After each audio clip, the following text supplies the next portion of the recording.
সামনে যেহেতু রথযাত্রা, তাই ঠিক করলাম রথযাত্রার স্পেশাল কিছু আঁকা যাক। তাই বাড়িতে পড়ে থাকা একটা পুরনো মাটির থালা রং তুলি নিয়ে বসে পড়লাম।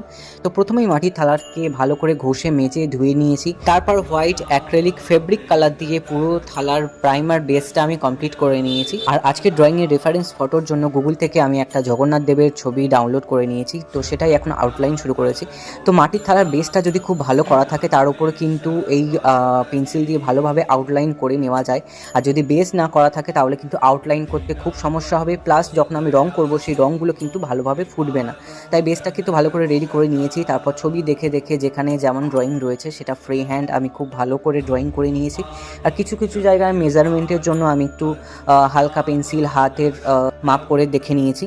আউটলাইন তো পুরো কমপ্লিট হয়ে গেছে। আর এই ছবির পুরো টিউটোরিয়াল দেখতে হলে কিন্তু আমার হিন্দি চ্যানেলে যেতে হবে। তো অবশ্যই হিন্দি চ্যানেলটা ভিজিট করে নিও। আর পেন্টিংটা কেমন হচ্ছে অবশ্যই কিন্তু কমেন্টে জানিও। টাটা।